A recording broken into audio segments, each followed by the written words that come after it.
All right, everyone, the liberals are still doing it. They haven't learned their lesson from all of their many mistakes over the last months.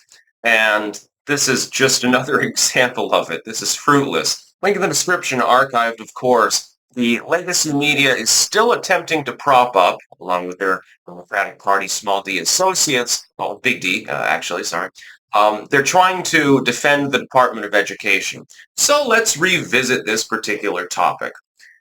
It's sort of like What Have You Done For Me Lately by Paula Abdul. Literally nothing. Well, you have done something. Yeah, you've managed to cheapen educational standards and drive them down and cause higher illiteracy and lower test scores, and then you artificially inflate the test scores to get more federal money and shit like that.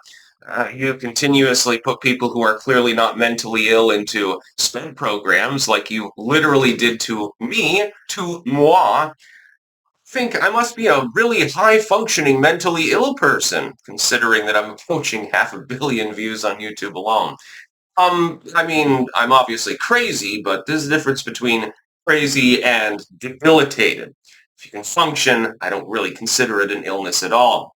They do this. State of Vermont famous for it. The kids end up in a SPED program, and then right before they graduate, they take them off of it so that they can't go and apply for government benefits, so that they can't get the freebies, they can't get the help, the aid, the free money. They literally did this to me as well. Had some behavioral problems. Doesn't mean I can't function in society. I just had to find my proper role in society.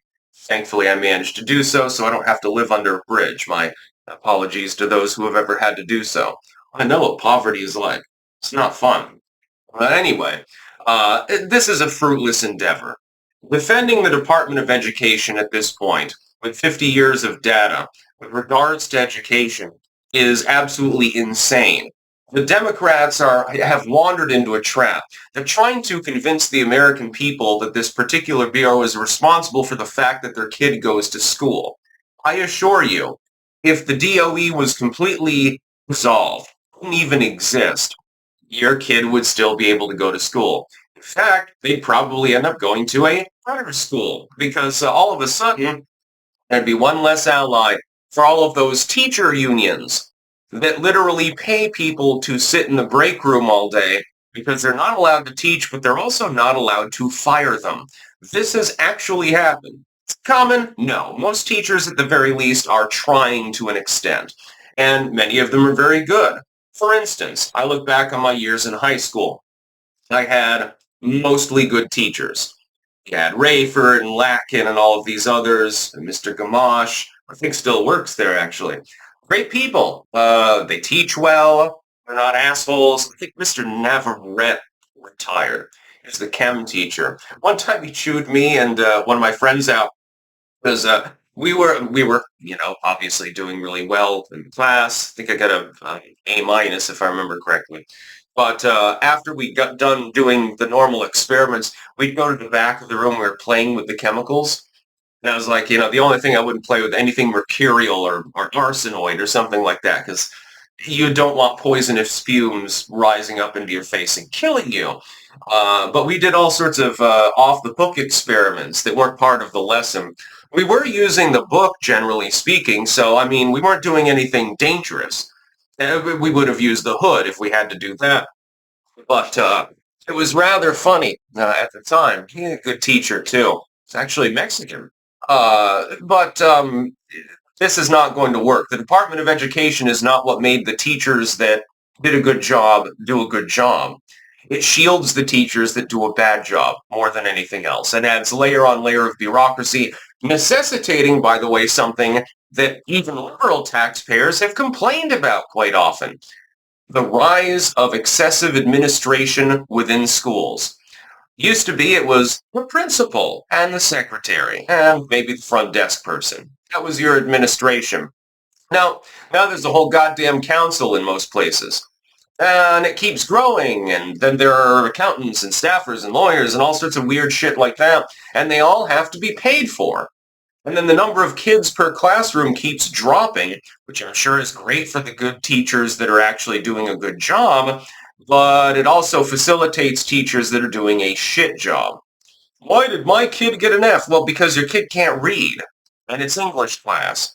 Why can't they read? The parents, by the way, do share some blame in this, but not most of the blame, because they have been disincentivized by government bureaucracy, by regulations, and also by their own time schedules, because most people now are working 2 fucking jobs to buy groceries. They are disincentivized from actively taking part in their child's education. While this is concerning and should not be happening, and children do need to be taught in part by the people around them, it takes a village. The schools, generally speaking, are the ones that facilitate the learning.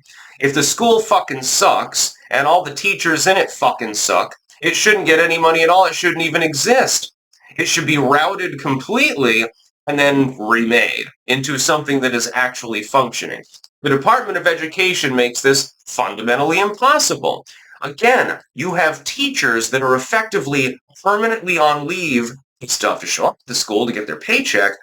They don't teach. Well, I thought, let me ask you, because I like linguistics. What would you think of when you hear the term teacher? Is it A, someone who sits there and watches TV in the break room and eats donuts all day, or B, somebody who's actually actively teaching somebody else something? Even if it's one-on-one learning or something like that, I think that's the whole goal of teaching. It's what the term means. Apparently I was wrong. My linguistic skills aren't as good as they used to be, I suppose. I'm going the way of Joe Biden. Our schools are dysfunctional. Department of Education arrives at a time when they become dysfunctional. No, really? What a coincidence. I think we can put 2 and 2 together. Those of us who did get a good education, at least, they're trying to dumb down the population.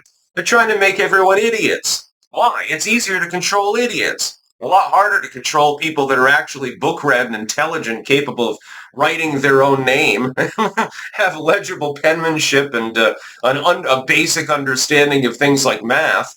It's a lot harder to control those kinds of people. That's why they're trying to dumb them down. It's all about control. And they get a lot of money in the process, so, it sweetens the deal. That's about all. Peace out.